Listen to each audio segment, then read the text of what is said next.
Bueno, buenos días para todos. Quiero agradecer en primera instancia a las autoridades de Carocentro por haberme invitado a participar en estas jornadas. Vamos a tocar un tema que, si bien no es demasiado frecuente en la práctica clínica cardiológica, tiene un impacto en salud muy importante y sobre todo por el efecto devastador que puede causar esta entidad nosológica.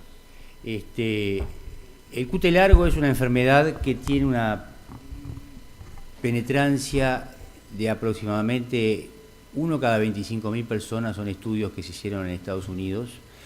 Y hoy vamos a presentar 3 casos clínicos que hemos vivido en la Asociación Española, y posteriormente a esto vamos a ver más o menos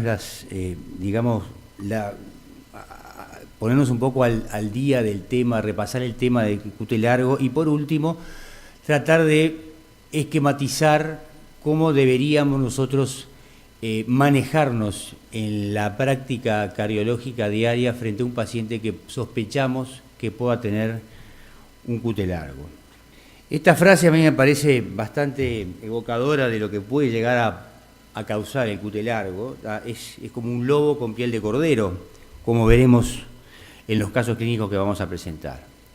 El primer caso se trata de una señora de 48 años, con antecedentes de depresión en tratamiento con sertralina 100 miligramos por día, y niega todo tipo de factor riesgo cardiovascular ni antecedentes cardiovasculares.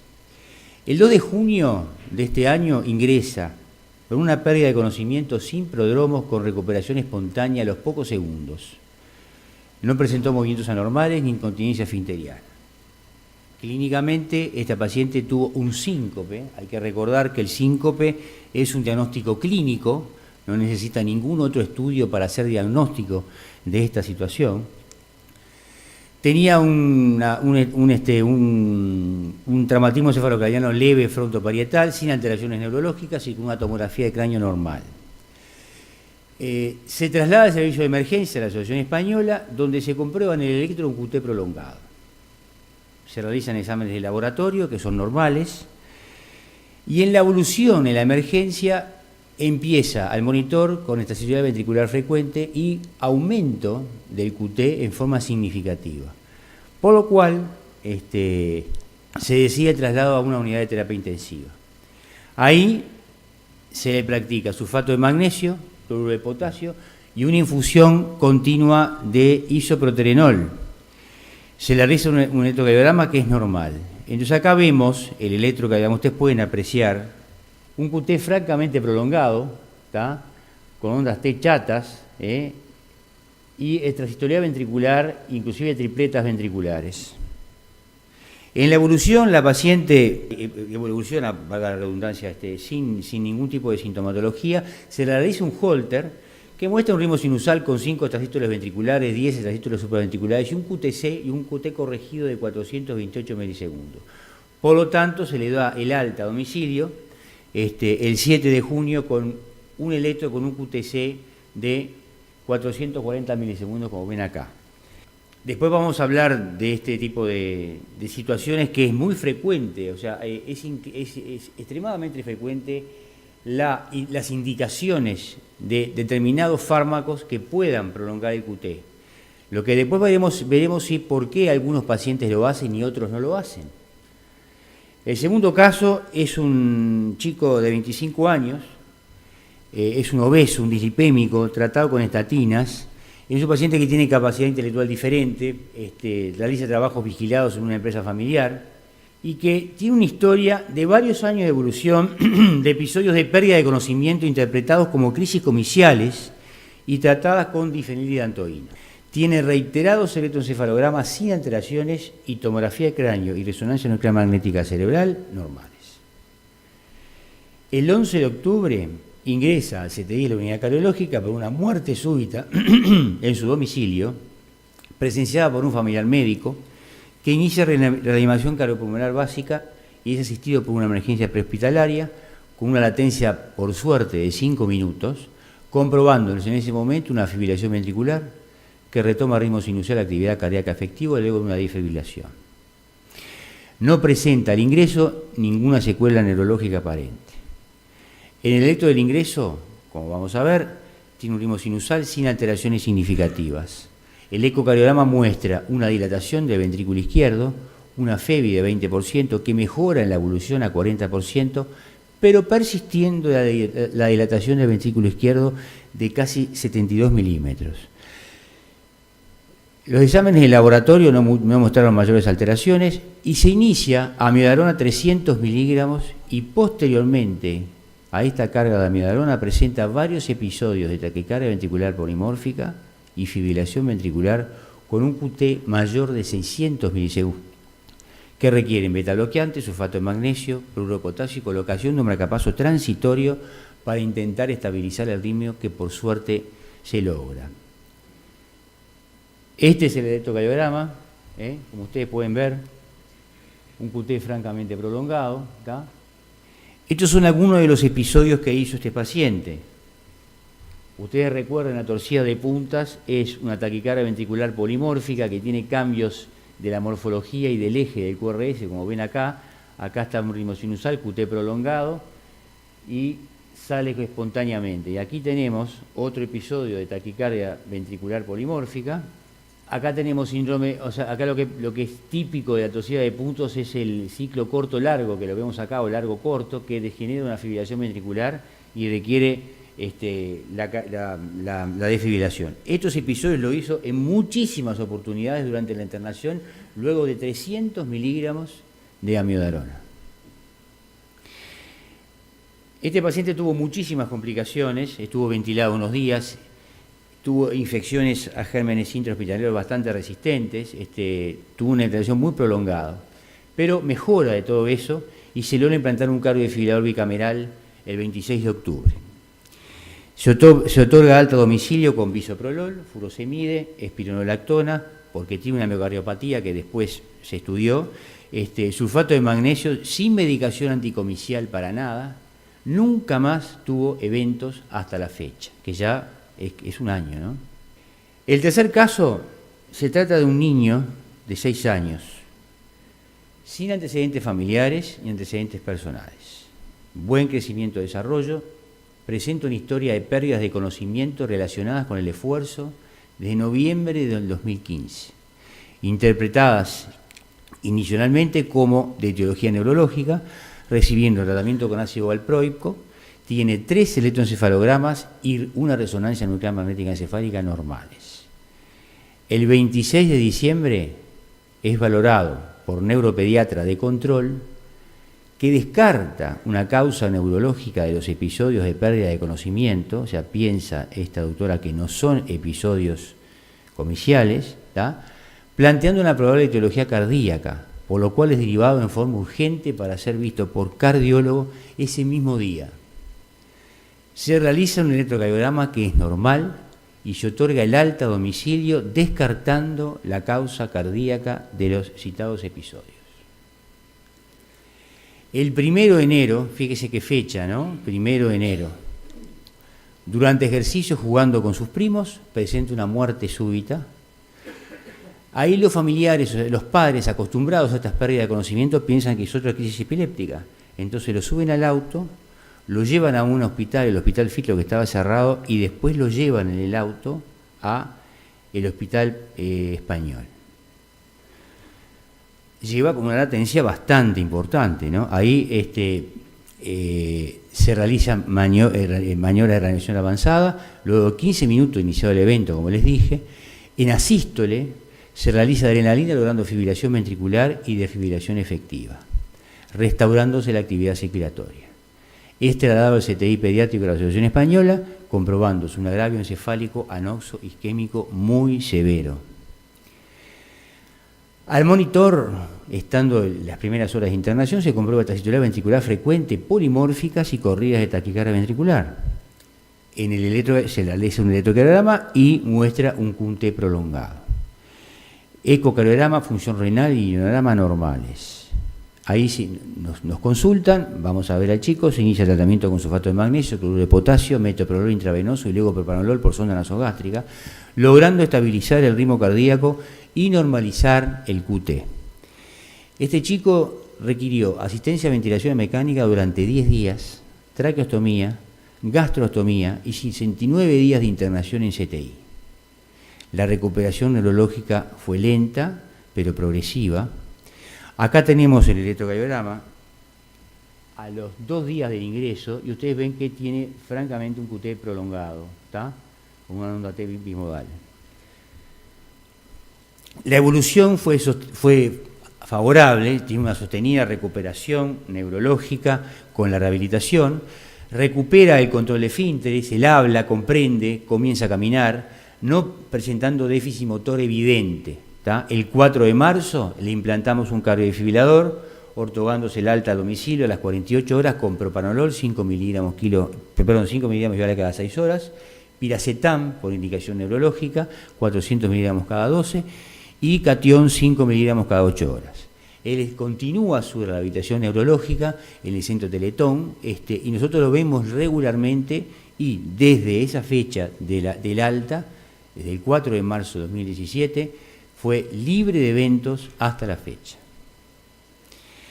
Ahora vamos a hablar un poquito sobre el síndrome de QT largo, recordarle algunas cosas. La definición es un síndrome clínico dado por síncope y o muerte súbita debido a taquicardia ventricular polimórfica, característica, torcida de puntas, como dijo, y un síndrome electrocardiográfico dado por QT prolongado y anomalías de la onda T. El QT largo, ustedes recordarán que puede ser un QT largo congénito, como veremos más adelante, un QT largo adquirido. Para hacer diagnóstico de QT largo, hay varias fórmulas. Nosotros la que usamos más frecuentemente es la fórmula de Basset, ¿tá? Que está ahí, es el QTC en milisegundos es igual al QT medido en una derivación, ¿tá? En milisegundos sobre la raíz cuadrada del RR. La clasificación, como dijimos, puede ser congénito, ¿tá? Donde hay una prolongación del QT en las 12 derivaciones y eventualmente torcida de puntas y fibrilación ventricular. Existen 3 grandes tipos de QT largo congénito, que después lo veremos, el QT1, el QT2 y el QT3. Y después tenemos el adquirido, que no es menos frecuente, y ustedes probablemente han visto varios pacientes que reciben o que han recibido drogas que puedan prolongar el QT, ¿tá? Y que no hay más remedio que suspender esas drogas, ¿tá? O sea, el QT adquirido puede ser por drogas. Ahí tienen un sitio web donde pueden acceder fácilmente a través de su celular o de su computadora. Es un sitio web donde se va, digamos, actualizando regularmente las nuevas drogas que pueden aparecer y que pueden ser causa de prolongación del QT. Otras causas frecuentes son las disonías, que la vemos muy frecuentemente en la internación, la hipotermia, ¿tá? Las dietas, la bradicardia, sea de cualquier causa, y la isquemia, ¿tá? Entonces, para tener un diagnóstico del QT, nosotros tenemos que tener los siguientes, clase 1, ¿tá? Esto es Sociedad Europea de Cardiología. Se diagnostica un QT largo con un QTC mayor o igual a 400 milisegundos en el electrocardiograma de 12 derivaciones repetidos, con una puntuación de riesgo mayor de 3. Eso es una puntuación de riesgo de Schwartz, que después la vamos a ver. También se diagnostica síndrome de QT largo en presencia de una mutación, o sea, un estudio genético, ¿tá? Confirmada independientemente de la duración del QT. Eso quiere decir que si ustedes sospechan un QT largo que a veces puede estar presente o no en un electrocardiograma de reposo, ustedes pueden pedir un test genético en determinados pacientes y aunque tenga un QT normal en el electrocardiograma, el paciente tiene una alteración genética que predispone a que aparezcan arritmias ventriculares que puedan amenazar su vida. Por último, en la indicación 2A se debe considerar el diagnóstico de QT largo por el electrocardiograma en presencia de un QTC que esté igual a 460 milisegundos en un electrocardiograma de 12 derivaciones. Esto es el límite para plantear o sospechar que el paciente pueda tener un QT largo cuando el QTC mide igual o más de 460 milisegundos. Acá tenemos el score de Schwartz, donde implica el electrocardiograma, la historia clínica y la historia familiar.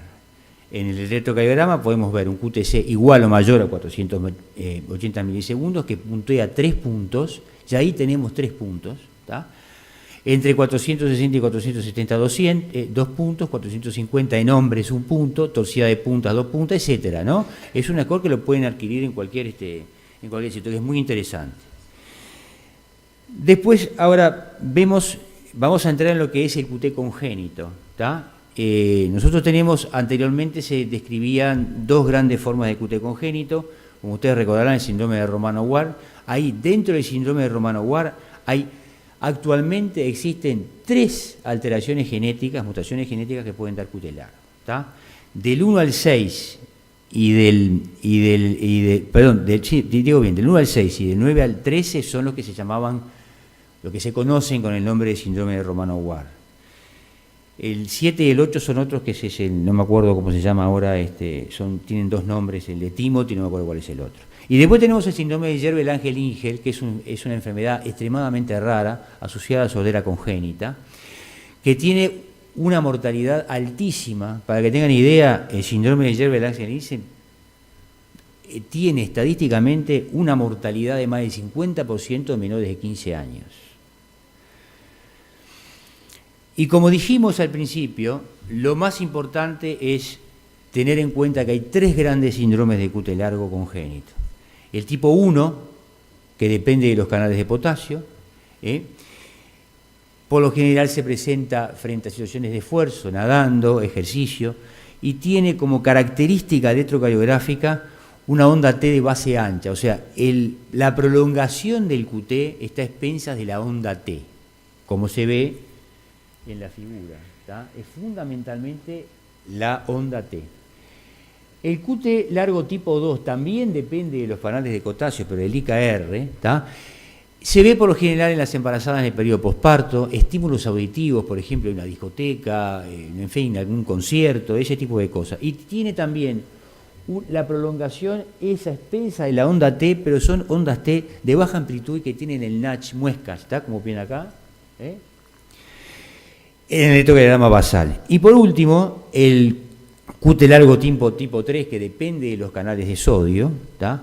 Por lo general tiene síntomas en el reposo, durante el sueño, son ondas de aparición tardía y la característica que tiene en el electrocardiograma es que el QT se prolonga a expensas del ST y no de la T. O sea, tiene una T normal con un ST muy prolongado, ¿tá? Mientras que el QT largo tipo 1 y tipo 2 es a expensas de la onda T. O sea que ustedes podrían, analizando el electrocardiograma con cuidado, suponer qué tipo, además obviamente de la presentación clínica del cuadro, ¿no? Qué tipo de QT tiene el paciente, porque eso va a estar enfocado en el tratamiento. Cosa que es interesante decir con respecto al QT largo tipo 3,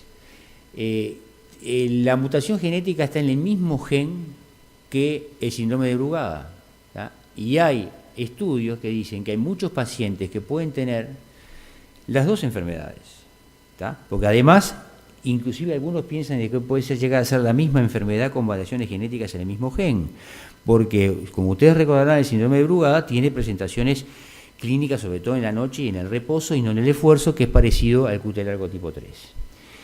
Entonces, como estratificación de riesgo y tratamiento del QT largo congénito, nosotros vemos, primero, se debe considerar como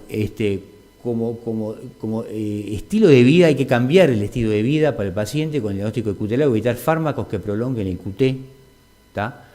Corregir las alteraciones electrolíticas si es que las hay, como ser hipopotasemia, hipomagnesemia, hipocalcemia, que se pueden presentar en un paciente con QT congénito y pueden favorecer las arritmias ventriculares, ¿tá? Evitar desencadenantes de arritmias específicos en cuanto a genotipo. Por ejemplo, natación extenuante, especialmente en el QT largo tipo 1 y a los pacientes con QT largo tipo 2, la exposición a ruidos fuertes. Se recomienda los beta bloqueantes para pacientes con diagnóstico clínico de QT largo, ¿tá? Eso es indicación clase 1 y nivel B. Se recomienda el implante de un cardiodifibrilador más bloqueadores beta para pacientes con QT largo y parada cardíaca previa, o sea, muerte súbita, QT largo, eso nadie puede discutir de que tiene indicación de cardiodifibrilador independientemente de los beta bloqueantes, Se debe considerar los bloqueadores beta para portadores de una mutación de QT largo que cause el síndrome de intervalo QT normal. O sea, ¿esto qué es? Pacientes que ustedes sospechaban que tenían un QT largo congénito, se le hace un estudio genético, se comprueba que tiene un QT largo de tal tipo, pero el paciente tiene electrocardiogramas normales. Porque no olviden que la presencia electrocardiográfica de QT largo es dinámica. A veces está, a veces no está. Y por último, se debe considerar el implante de un cardiodefibrilador, además de los beta bloqueantes, para pacientes con QT largo que hayan sufrido síncope y o taquicardia ventricular y recibiendo las dosis de beta bloqueantes adecuadas. ¿Tá? Otra indicación se debe considerar la denervación simpática cardíaca izquierda para pacientes con QT largo sintomáticos si los beta bloqueantes no son efectivos o no son tolerados o están contraindicados, que puede pasar. La terapia con el DAI o con el cardiodefibrilador está contraindicado, el paciente rechaza implantarse un cardiodefibrilador, y también aquellos pacientes con cardiodefibrilador y beta bloqueadores que sufren múltiples descargas. ¿Tá?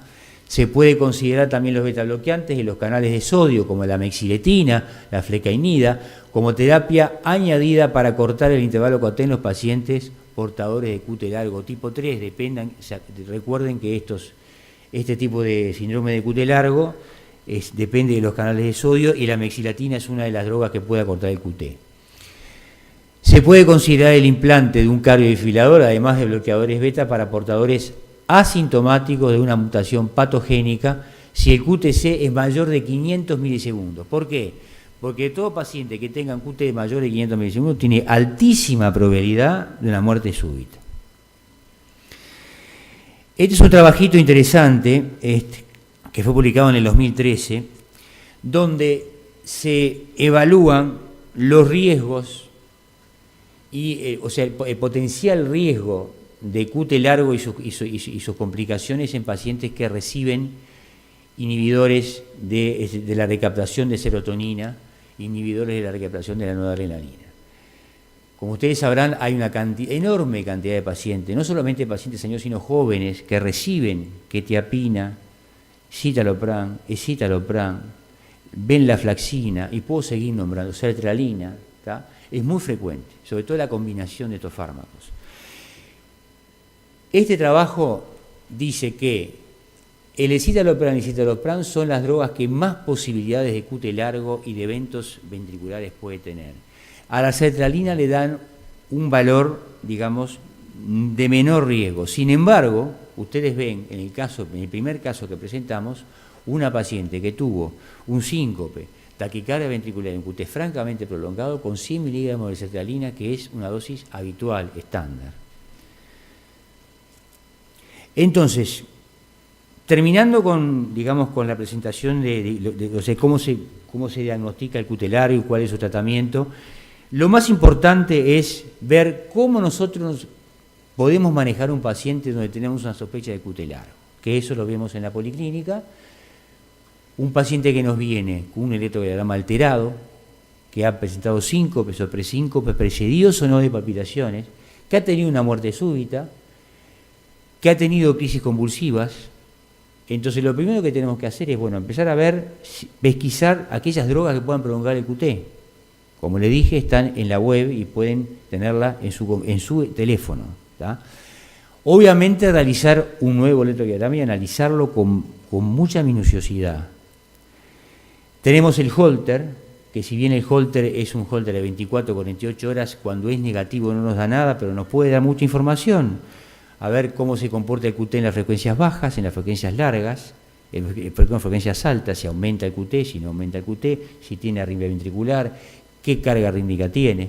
Registro de eventos es mucho mejor porque usted puede tener colocado el aparato 25 o 30 días, el paciente puede apretar un botón que se puede controlar telefónicamente. El Holter subcutáneo es otro elemento muy importante, se coloca como una especie de dispositivo debajo de la piel y eso es un registro que puede llegar a durar hasta 2 años, ¿tá? Y nos da muchísima información. Nosotros hemos tenido muchas satisfacciones con este tipo de procedimiento diagnóstico. Por otro lado, la ergometría. La ergometría es un elemento fundamental, sobre todo para valorar posibles QT largos tipo 1. Ustedes saben que la ergometría, durante el test de esfuerzo, el QT tiene que acortarse, porque hay una gran descarga adrenérgica, y si ustedes ven que el QT no se acorta o aumenta durante el esfuerzo, sobre todo mayor de 30 o 35 milisegundos, eso es diagnóstico de QT largo. Muchas veces no se ve esto, pero es barato y rápido y muy efectivo. Por último, también se puede usar el test de adrenalina, que nosotros lo hemos usado en algunas oportunidades, en aquellos pacientes que digamos sospechamos QT largo. Hay dos grandes protocolos, el de Ackermann y el de Shimizu, que es un japonés. Se hace una infusión de adrenalina, que puede ser, hay un protocolo que se hace, no importa eso, pero se hace una dosis carga de adrenalina y luego se hace una infusión, y el otro protocolo es solamente una infusión de adrenalina. Entonces ahí lo que se ve es, normalmente tiene que acortarse el QT. Si no se acorta y se aumenta en más de 30 milisegundos para uno de los protocolos o 35 milisegundos, eso es diagnóstico de QT largo tipo 1. Tiene casi un 96% de valor predictivo positivo, ¿tá? Sobre todo para el tipo 1. En el tipo 2 ya la especificidad y la sensibilidad caen significativamente. Y para el tipo 3 se puede usar drogas como mexiletina, por ejemplo, para ver que ya no hay en el Uruguay, desgraciadamente. Usted le puede dar una dosis de mexiletina a un paciente que puede sospechar un QT largo tipo 3, y ahí ustedes pueden ver que acorta el QT. Eso también es diagnóstico de QT largo tipo 3. Por último, tenemos los test genéticos. Por suerte me he enterado de que la Asociación Española hizo un convenio con una universidad de España, inclusive estuvo acá un profesor hablando hace pocos días, que se van a empezar a hacer test genéticos, y dentro de los test genéticos cardiológicos, para displasia ritmogénica, miocardiopatía hipertrófica, síndrome de Brugada y QT largo. Yo creo que es muy importante el test genético en aquellos pacientes sobre todo jóvenes, con alta sospecha de QT largo, es fundamental. Aunque yo les puedo decir que también, como pasa con otras enfermedades, por ejemplo, como el síndrome de Brugada, pacientes que tienen un QT largo congénito diagnosticado, ¿tá? Inclusive con cardiodesfibrilador, que tienen test genéticos negativos. ¿Por qué? Porque todavía la genética está avanzando y hay muchas mutaciones que aún no se conocen. Pero si nosotros tenemos un test genético positivo, tenemos un diagnóstico certero de que tiene un QT largo, ¿tá? Lo que sí tenemos que racionalizar el estudio y no pedirlo al Barrer, sino a aquellos pacientes que realmente ustedes creen que pueden hacerlo. Por último, existe también QT largos de base autoinmune. Por ejemplo, en las conectivopatías autoinmunes se ven que algunos pacientes pueden desarrollar QT largos, sobre todo en presencia de drogas que puedan prolongar el QT, y eso está vinculado a los anticuerpos anti-RO que se pueden medir perfectamente, y estos anticuerpos anti-RO son los que, causan alteraciones a nivel del IKR que pueden prolongar el QT. Bueno, muchas gracias por todo, espero que les haya gustado.